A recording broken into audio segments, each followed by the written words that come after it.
ఈ సమయమందు సార్వత్రిక సంఘమును గూర్చి కొంతమేరకు తెలుసుకుందాం.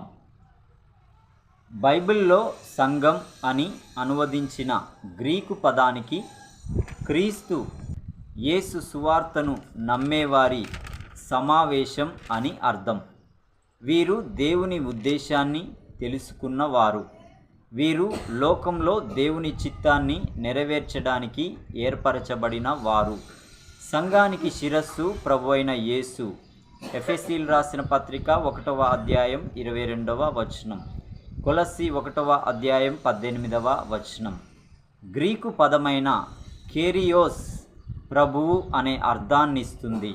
కాబట్టి గ్రీకు భాషలో కేరియోకాన్ అనే పదం ప్రభువుకు సంబంధించినది అనే అర్థాన్నిస్తుంది. ఈ కిరియోకాన్ అన్న పదమే చర్చ్ అనే ఆంగ్ల పదానికి మూలం.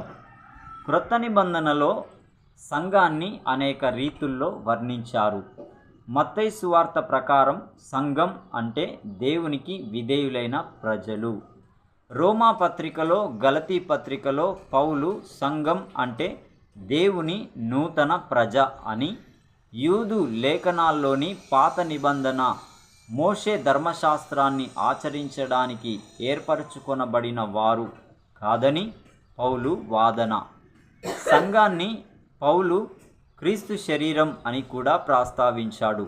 1 కొరింథీయులకు రాసిన పత్రిక 1వ అధ్యాయం 12, 27 నుండి 31 వచనములు. లూకా సువార్తలోను, అపోస్తుల కార్యములు గ్రంథంలోను క్రీస్తు విశ్వాసులు చేసిన ముఖ్యమైన పని జాతి మత వివక్ష లేకుండా భూదిగంతాలకు సువార్త ప్రకటించడం. అపోస్తుల కార్యం 1వ అధ్యాయం 8వ వచనం. 1 పేతురు గ్రంథకర్త సంఘాన్ని ఏర్పరచబడిన వంశం అని, రాజులైన యాజక సమూహం అని, పరిశుద్ధ జనం అని, దేవుని సొత్తైన ప్రజలు అని వర్ణించాడు.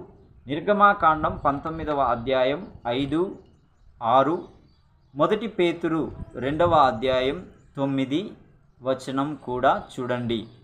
సంఘం మంచి కాపరికి చెందిన మంద అని యోహాను సువార్త 10వ అధ్యాయం 16వ వచనంలోను, నిజమైన ద్రాక్షావల్లిలోని తీగలు అని యోహాను సువార్త 15వ అధ్యాయం 1 నుండి 16 వచనములు యోహాను సువార్త కూడా ప్రస్తావిస్తుంది.